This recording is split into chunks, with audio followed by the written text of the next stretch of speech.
एक बार ढोलपुर जंगल में एक कोयल रहती थी। मैं हूँ कुकू कोयल, गाती हूँ मीठा मीठा गाना, तुम सब भी सुनकर आ जाना, मेरे पास ही आ जाना। उसकी आवाज दूर दूर तक सुनाई दे रही थी। तभी उसकी आवाज सुन के एक जादूगर उसके पास आता है। मैं हूँ कुकू कोयल, गाती हूँ मीठा मीठा गाना, तुम सब भी सुनकर आ जाना, मेरे पास ही आ जाना। वाह कोयल, तुम्हारी आवाज तो बहुत मीठी है, बिल्कुल खरा सोना है। मैं तेरी आवाज सुन के बहुत खुश हूँ। आबराकडाबरा, आज के बाद तू जब किसी के सामने गाना गाएगी तो तेरे मुख से निकलने वाला पानी जमीन पे गिरते ही सोना बन जाएगा। लेकिन तुम हमेशा एक बात का ध्यान रखना कि तुम किसी ऐसे के सामने मत गाना जो तुम्हें किसी भी तरह से नुकसान पहुंचाना चाहे। इतना कहकर जादूगर वहाँ से चला जाता है। तभी वहाँ चंपा नाम की लोमड़ी आती है। लोमड़ी कोयल का गाना सुनने लगती है। मैं हूँ कुकू कोयल, गाती हूँ मीठा मीठा गाना, तुम सब भी सुनकर आ जाना, मेरे पास ही आ जाना। गाना गाते हुए कोयल के मुख से पानी निकलता है। पानी जमीन पर गिरते ही सोना बन जाता है। लोमड़ी अपने सामने सोना देखकर खुश हो जाती है। लोमड़ी सोना लेकर वहाँ से भाग जाती है। कोयल लगातार गाना गाती रहती है। मैं हूँ कुकू कोयल, गाती हूँ मीठा मीठा गाना, तुम सब भी सुनकर आ जाना, मेरे पास ही आ जाना। थोड़ी देर बाद कोयल का गाना सुनते हुए वहाँ एक शिकारी आता है।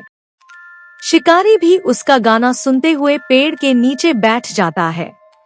मैं हूँ कुकू कोयल, गाती हूँ मीठा मीठा गाना, तुम सब भी सुनकर आ जाना, मेरे पास ही आ जाना।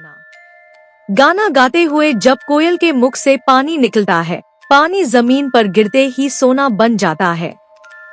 सोना देखकर शिकारी खुश हो जाता है। जब गाना गाते हुए दोबारा कोयल के मुख से पानी गिरता है, पानी जमीन पे गिरते ही सोना बन जाता है।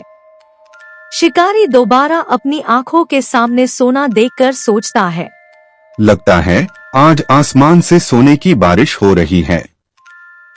आज तो मैं ये सारा सोना लेकर खूब अमीर हो जाऊंगा। तभी उसकी नजर उस पेड़ पे बैठी कोयल पे जाती है और शिकारी कोयल के मुख से पानी गिरते देख लेता है। पानी जैसे ही जमीन पे गिरता है, सोना बन जाता है। अच्छा, तो सोने का पानी इस कोयल के मुख से गिर रहा है, मतलब ये कोयल एक सोना देने वाली चिड़िया है। अगर मैं इसको किसी भी तरह पकड़ लूं, तो मैं सबसे अमीर बन सकता हूँ। शिकारी कोयल को पकड़ लेता है और अपने घर जाने लगता है।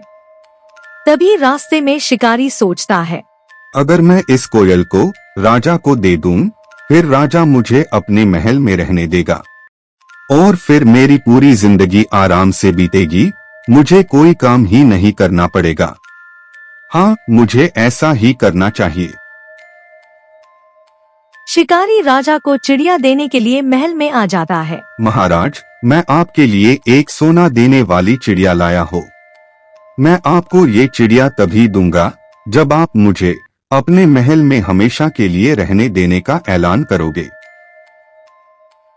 ठीक है शिकारी, तुम मुझे ये चिड़िया दे दो, मैं तुम्हें हमेशा अपने महल में रहने दूंगा। महाराज, ये आप क्या कर रहे हैं? आपको कैसे पता ये चिड़िया सोना देती है? हमें पहले इस बात की पुष्टि कर लेनी चाहिए। हाँ बलराम, तुम ठीक कह रहे हो। शिकारी, पहले तुम ये साबित करके दिखाओ। जी महाराज, अभी साबित करके दिखाता हूँ। शिकारी कोयल से गाना गाने को कहता है, लेकिन कोयल अब पहले ही जादूगर की बात समझ चुकी थी कि जहाँ उसको किसी से खतरा हो, उस जगह वो गाना नहीं गाएगी। शिकारी अपना पूरा प्रयास करता है, लेकिन कोयल गाना नहीं गाती है, जिस वजह से शिकारी अपनी बात साबित करने में नाकाम हो जाता है। तेरी इतनी हिम्मत की, तू मुझे ही मूर्ख बनाने चला आया। सिपाही, इस चिड़िया को आजाद कर दो और इस शिकारी को पकड़ के तहखाने में डाल दो। कोयल खुश होकर गाना गाने लगती है मैं हूँ कुकू कोयल, गाती हूँ मीठा मीठा गाना, तुम सब भी सुनकर आ जाना, मेरे पास ही आ जाना। गाना गाते हुए कोयल के मुख से पानी जमीन पर गिरता है और सोना बन जाता है। राजा अपनी आंखों के सामने ऐसा होता देख अपने सिपाहियों से कहता है, सिपाही, उस शिकारी को छोड़ो और इस चिड़िया को पकड़ो जल्दी। इससे पहले उससे सिपाही पकड़ पाते, कोयल पहले ही वहां से चली जाती है, क्योंकि कोयल पहले से ही वहां खतरा समझ जाती है। फिर कोयल जंगल में जाकर खुश रहने लगती है।